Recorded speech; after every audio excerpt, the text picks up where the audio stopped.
Assalamualaikum warahmatullahi wabarakatuh.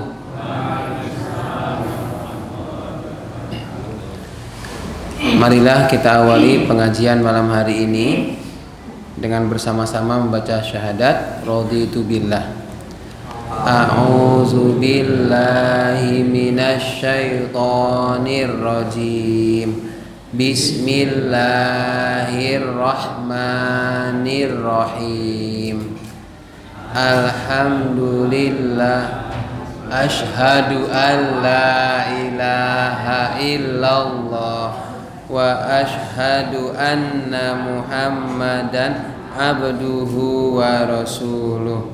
Raditu billahi rabba wa bil islami dina wa bi Muhammadin nabiyya wa rasula. Rabbi zidni ilma warzuqni fahma. Amin. Alhamdulillahi rabbil alamin. Wa bihi nasta'inu ala umuri dunya waddin. Wassalatu wassalamu ala asyrafil anbiya'i wal mursalin wa ala alihi wa ashabihi ajma'in. Amma ba'd. Rabbi shrah li sadri wa yassir li amri wahlul 'uqdatam min lisani yafqahu qawli. Ibu bapak, adik-adik jamaah kajian malam Rabu pasolatan di Masjid Huda 19 Londong rahimakumullah. Alhamdulillahirabbil alamin. Kita panjatkan syukur kehadirat Allah Subhanahu wa taala.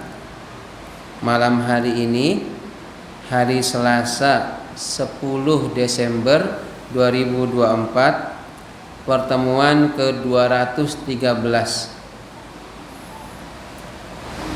Salawat dan salam semoga Allah tetap curahkan kepada junjungan kita Nabi Muhammad sallallahu alaihi wasallam. Ibu bapak, adik-adik hadirin sekalian, dalam buku saya itu ada tertulis pertanyaan qobliyah Jumat, tapi yang tanya nggak ada. Iya, atau Pak Yanto bukan? Ya, meskipun tidak ada karena sudah ditanyakan, maka kita akan bahas mengenai sholat qobliyah Jumat. Tapi ini mohon ibu-ibu tidak usah protes dulu, ini kan bapak-bapak. Nah, meskipun ini terkait dengan bapak-bapak atau laki-laki selaku mukmin yang diwajibkan untuk sholat Jumat, ibu-ibu pun tahu tidak apa-apa. Nanti mengajarkan atau mengingatkan suami, mengajarkan kepada anaknya atau kepada cucunya, tetangga juga boleh ya. Jadi ada pertanyaan dasarnya itu, apakah ada sholat qobliyah Jumat? Itu. Jadi kalau dijawab iya, tidak, sudah selesai pengajiannya Bapak Ibu.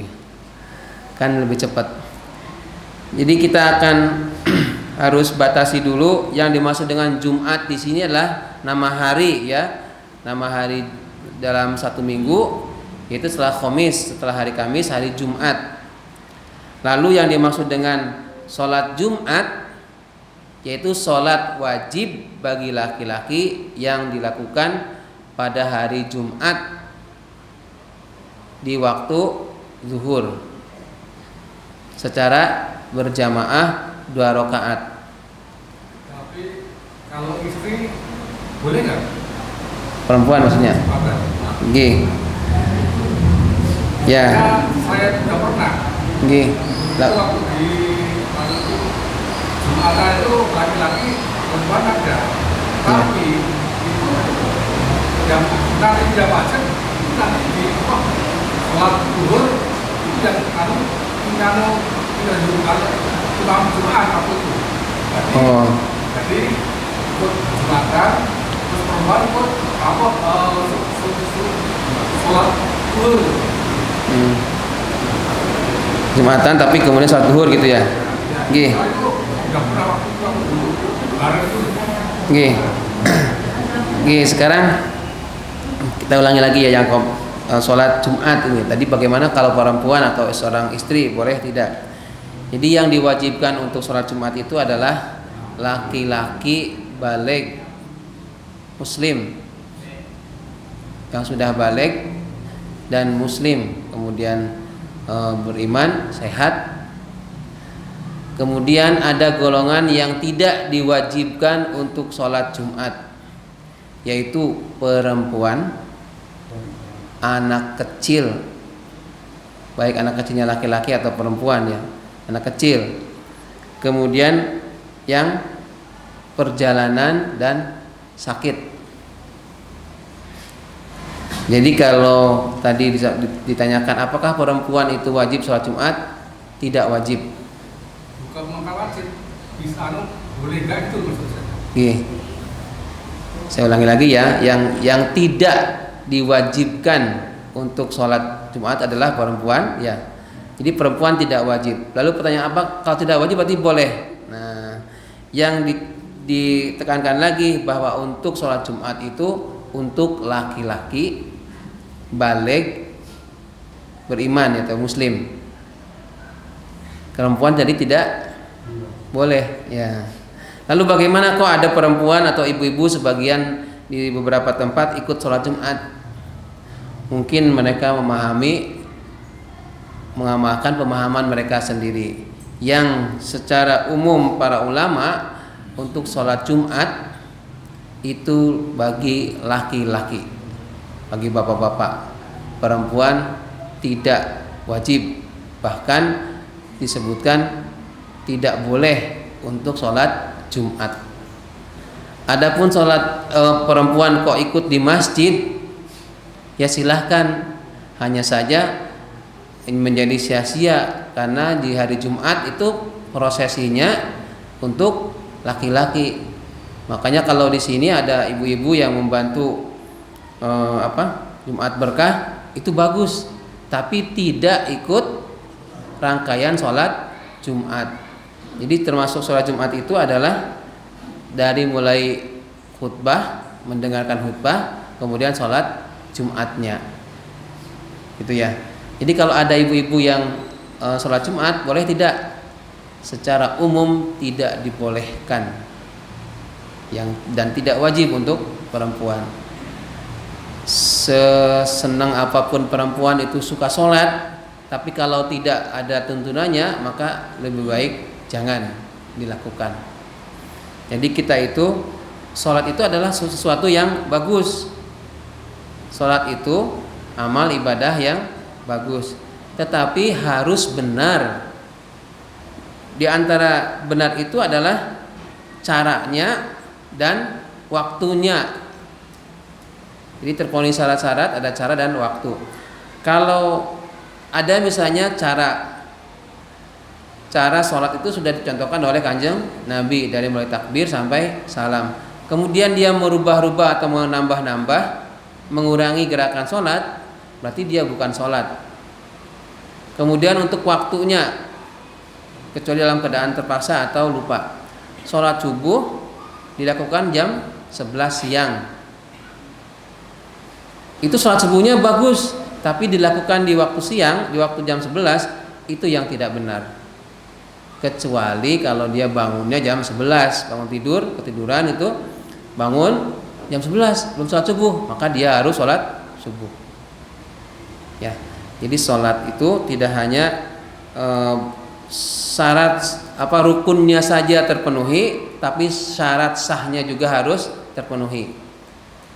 Maksudnya begini, untuk rukun dari ada niat sampai salam itu ada rukun qauliyah, rukun fi'liyah. Takbir Allahu Akbar, kemudian baca iftitah, baca Al-Fatihah sampai salam, ia lakukan tertib secara urutan. Tetapi ada syarat yang tidak terpenuhi saat wajib sholat, yaitu misalnya menutup aurat, bersih badan dirinya dari najis, serta manjing waktunya, sudah manjing waktu sholat. lalu menghadap kiblat. Kalau syarat-syarat sholat itu tidak terpenuhi, maka sehebat apapun sholatnya tidak sah. Jenengan sholat tapi udel kelihatan, untuk laki-laki misalnya, meskipun takbir Allahu Akbar, terus baca Allahumma ba'id baini terus sampai selesai, tapi udel kelihatan, cuman celana pendek, itu berarti tidak sah, tidak memenuhi syarat sahnya sholat, meskipun rukun-rukun sholat terpenuhi. Kalau rukun itu dari takbir ya, kemudian ada niat, takbir ihram, baca al-fatihah, ruku, i'tidal, sujud terpenuhi, tapi dia tidak memenuhi syarat sahnya sholat ya. Oke. Kemudian kita kembali lagi ke sholat Jumat. Ini sholat Jumat itu untuk laki-laki, sholat yang dikerjakan pada hari Jumat. Sholat Jumat tidak boleh dilakukan pada hari Sabtu atau selain hari Jumat. Nah, Jumatan jadi Sabtuan ya. Itu yang dimaksud dengan syarat harus terpenuhi waktunya. Betul sholatnya, dia ada khutbah, misalnya ada 2 rakaat, khutbahnya 2 kali, jumlah rakaatnya 2 kali, imam berjamaah ada minimal 40 makmumnya, tapi dia lakukan di hari Sabtu atau di hari Ahad, maka bukan sholat Jumat. Oke. Itu yang dimaksud dengan waktunya harus tepat atau benar. Itu untuk sholat Jumat ya. Tetapi kita fokus ke sholat qobliyah Jumat. Nah tadi sholat Jumatnya hukumnya wajib bagi bapak-bapak yang tadi saya sebutkan. Kalaupun di perjalanan, dia boleh memilih. Kalau sekiranya di perjalanan, masih di perjalanan, maka niatkan untuk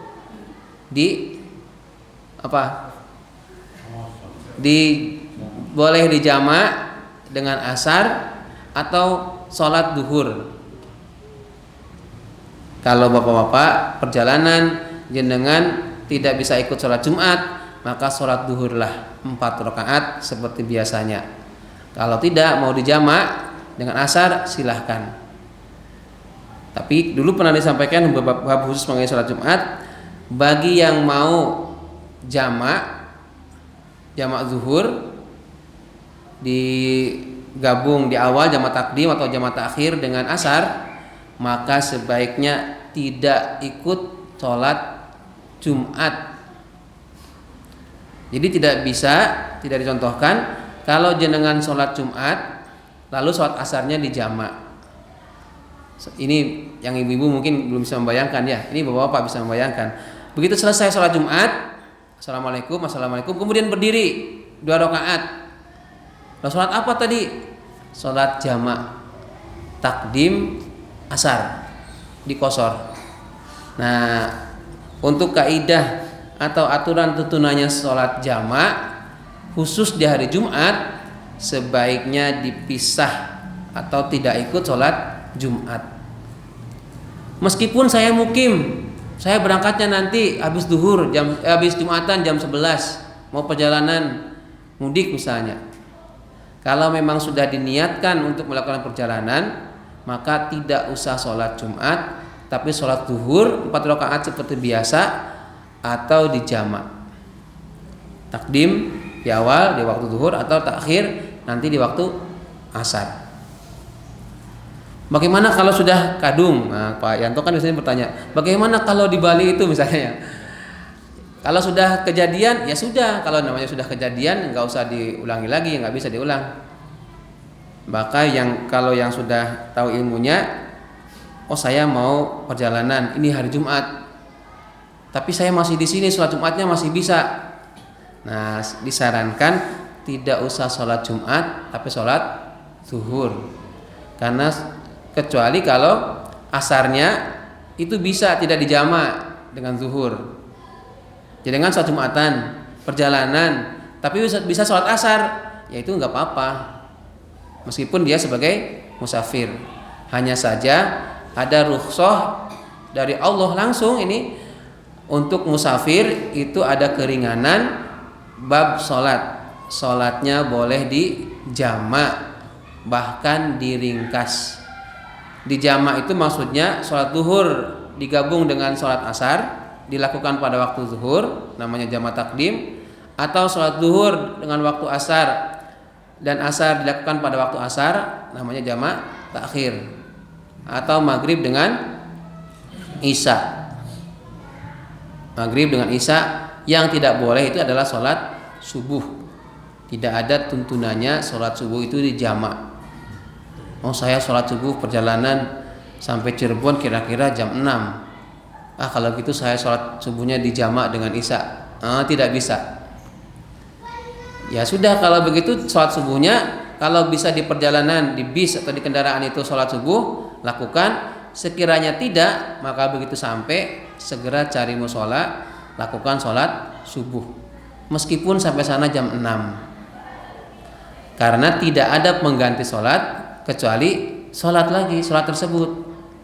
Tidak ada sholat pengganti sholat subuh kecuali sholat subuh.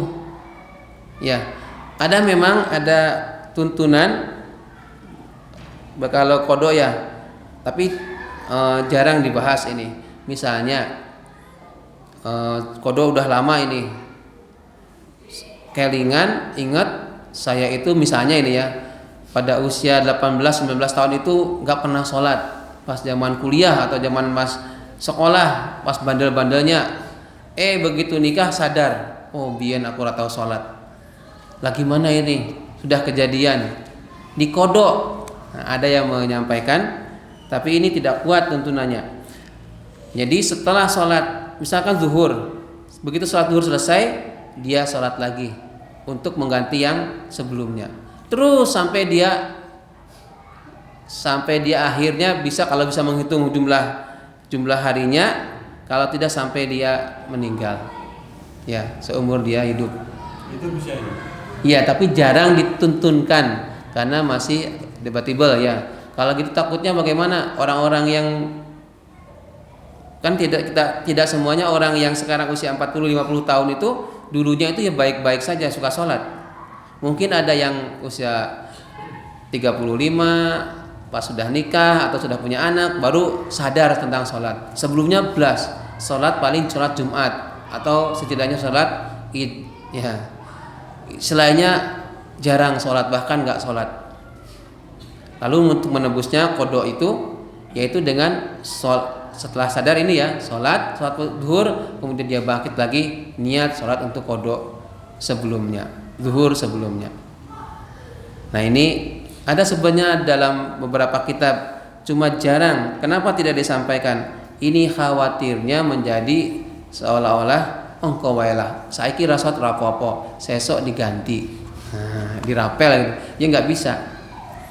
Jadi penekanannya adalah kodok sholat adalah sholat, tidak ada yang lain. Tidak bisa, tidak sholat asar kemudian bayar fidyah atau bayar kafarat atau memberi orang miskin sebanyak 60 dengan makanan pokok, tidak bisa, tidak akan bisa, karena pengganti sholat adalah sholat. Ibun? Dan keluarnya gimana kalau sudah keluarga meninggalkan? Kalau menurut Ibnu Taimiyah, kalau sudah yang masa lalu, maka apa? Bukan cukup, dianjurkan untuk membaca istighfar, penyesalan yang sungguh-sungguh. Taubat nasuha. Oh zaman biyen memang lingkungannya kacau beliau gitu ya, baru sadar banyak istighfar. Kalau Imam Syafi'i itu sepaman saya ya, itu ada di dalam kitab coba mengenai qada itu dilakukan setelah sholat fardu kemudian sholat. Tapi kalau Ibnu Taimiyah seingat saya itu beda dengan pemikiran yang lain. Kalau ada orang yang misalnya, ini gampangannya biar pakai angka ya, biar gampang nih. Sekarang usia 40 tahun. Pada usia 20 sampai 30 tahun, sampai 40 sebelum 40 tahun, dia itu jarang sholat, hampir nggak pernah sholat. Kan banyak banget tuh, sekitar 20 tahunan, 20 ke 40. Lalu kalau menurut Ibnu Taimiyah tidak usah diganti dengan jumlah sholat zuhur misalnya. Berapa itu? Zuhurnya ada 356 kali 20. wayu terus sholat, tidak. Tapi cukup dengan istighfar, dengan sungguh-sungguhan, tidak akan mengakui kalau dulu tidak pernah sholat, kemudian bertekad, berjanji tidak akan melakukan lagi. Maksudnya akan selalu sholat wajib terus. Lalu disampaikan juga banyak-banyakin berbuat kebaikan, membuat supaya kebaikan itu menghapus kejelekan atau kekurangan di masa yang lalu. Itu ya. Jadi kan bisa jadi loh ya, dari antara kita itu pas masa-masa mudanya sudah balik. Balik itu usia 14 sampai usia 20 tak tahu sholat. 20 itu anggap masuk kuliah ya.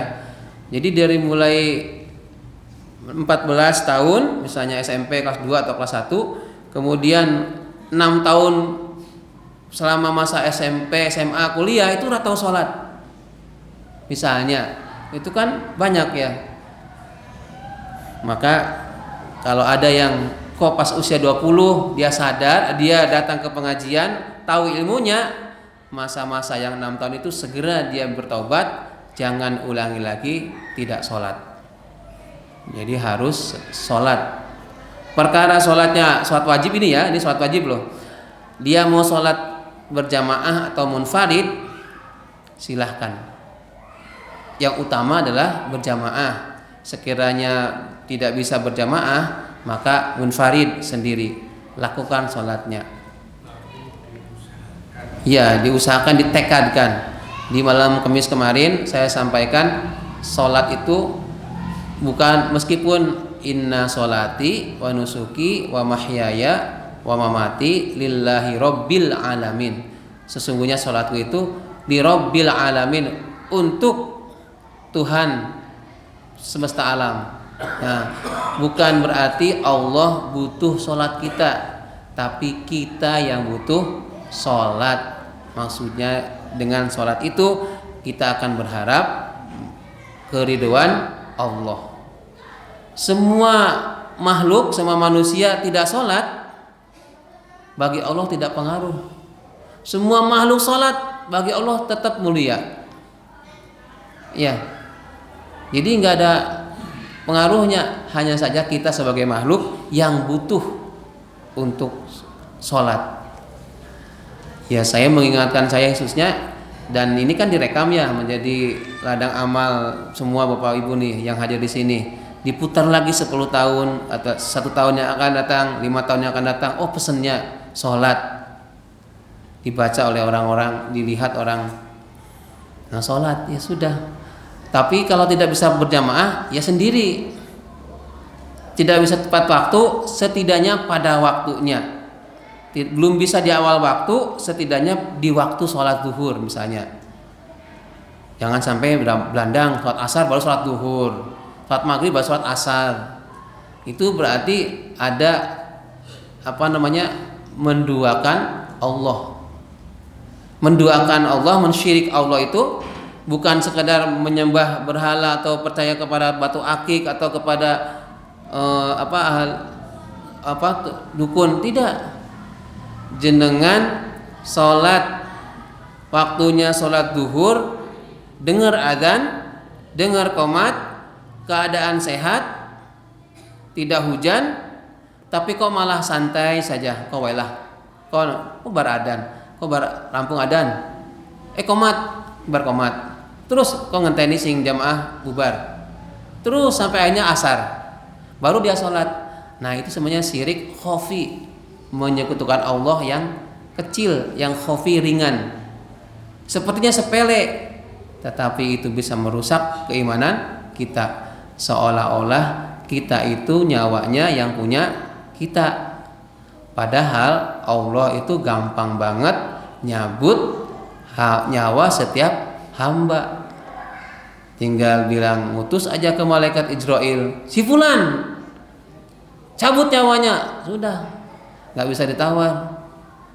Ya Allah sebentar ya Allah, saya mau sholat deh, ya sholat, ya nggak bisa. Maka mumpung waktu ada kesempatan untuk sholat, segera sholat. Udah ya, sholat Jumat kembali ke sini. Bagaimana hukumnya sholat sesudah azan di hari Jumat, zuhur, dan sebelum khutbah? Jadi begitu, ini bapak ibu-ibu ya bisa membayangkan ini. Ini yang khutbah yang dituturkan oleh Rasul, sholat Jumat dituturkan Rasul. Jadi begitu Nabi khotib datang, kemudian naik mimbar, Assalamualaikum warahmatullahi wabarakatuh. Setelah manjing waktu zuhur ya, lalu adzan, muadzin adzan, Allahu Akbar, Allahu Akbar. Selesai, kemudian ada orang sholat qobliyah. Ada yang menyebutnya sebagai qobliyah Jumat. Itu bagaimana? Apakah ada tuntunannya atau tidak? Ditegaskan ini, saya perlu tegaskan bahwa tidak ada keterangan dari Nabi dan para sahabatnya yang menyebutkan bahwa setelah adzan di hari Jumat zuhur di hari Jumat itu ada sholat sunnah qobliyah Jumat. Tidak ada. Yang ada adalah sholat tahiyatul masjid bagi yang baru datang ke masjid, meskipun sudah adzan atau khotib sedang khutbah, maka dia disunahkan untuk sholat sunnah tahiyatul masjid. Adapun sholat, ada yang menyebutnya sholat qobliyah Jumat, itu tidak ada tuntunannya dari Nabi Muhammad maupun dari para sahabat. Lalu bagaimana tuntunannya tentang sholat Jumat ini? Ini saya mengutip satu hadis sahih riwayat Muslim.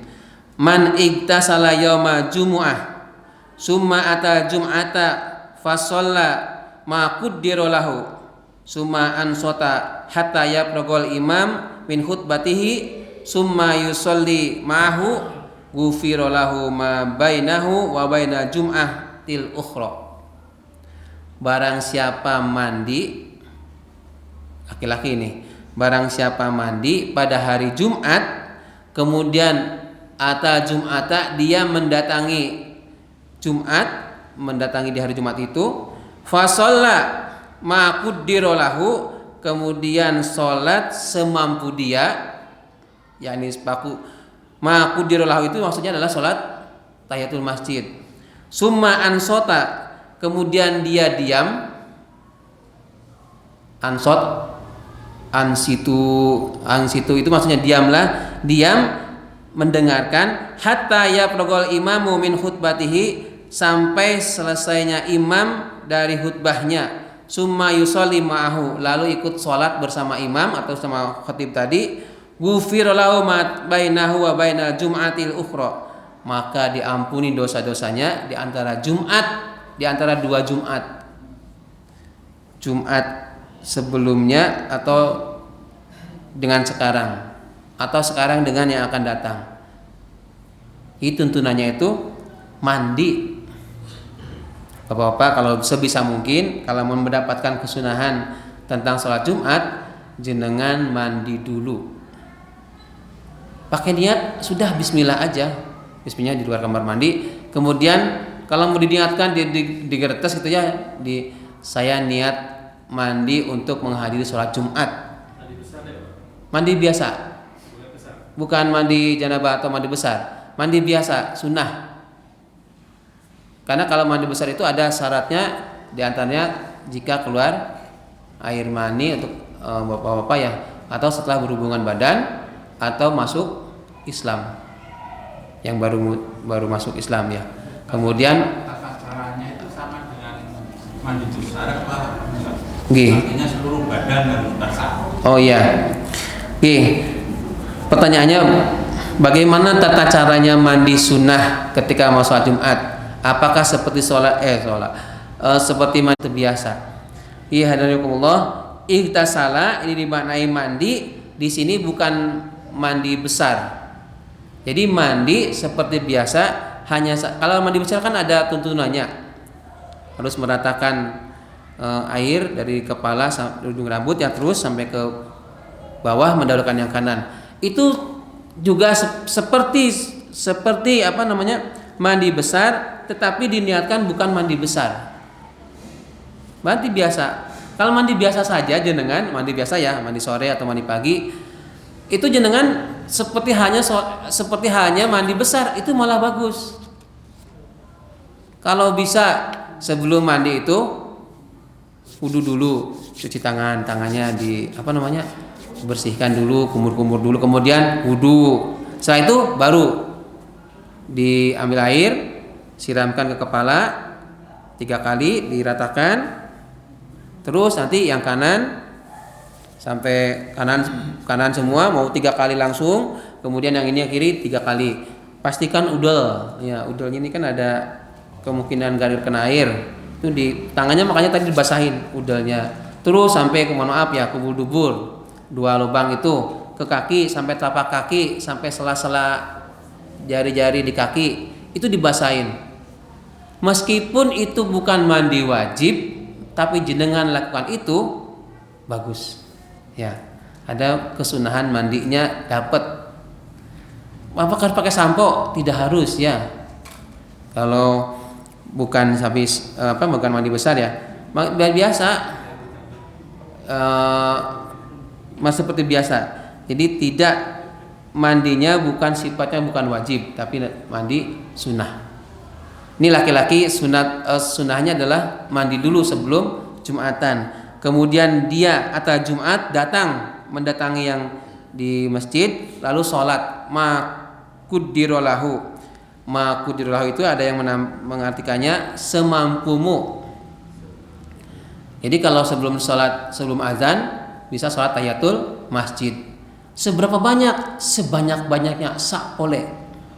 Makudirolahu dimananya itu semampu kalian. Sebelum adzan berkumandang itu mau sholat terus ya silahkan, tapi tidak lazim ya. Itu seperti yang dilakukan oleh Umar bin Khattab ya. Ini tapi nah itu kaitannya dengan 2 khutbah nantinya, 2 adzan, bukan 2 khutbah, 2 adzan. Ini jadi oleh Nabi sampaikan silahkan sholat semampumu. Jadi tidak hanya sholat tahiyatul masjid, boleh sholat yang lain sambil nunggu muadzin adzan. Ya. Jadi Pak, saya pernah mendengar khutbah di Kasihan. Itu bahwasanya sebelum khutbah naik adzan itu sebaiknya kita disuruh sholat, karena sholat ini khutbah itu lebih penting daripada adzan. Itu yang benar gimana? Jadi kalau sih kebanyakan azan itu malah dia nggak sholat, nunggu setelah azan selesai baru sholat. Khatib baru naik, tidak mendengarkan khutbahnya. Jadi yang lebih tahu yang mana? Iya, oke. Ya, baik. Ini ibu-ibu ini untuk bapak-bapak ini. Jadi kalau ada pas hari Jumat, sholat Jumat, ada yang terlambat, sudah adzan. Jadi kan disunahkannya adalah sholat tahiyatul masjid, tapi baru adzan. Terus dia menunggu selesai adzan, kemudian imam khatib kan alhamdulillah, lalu dia sholat tahiyatul masjid.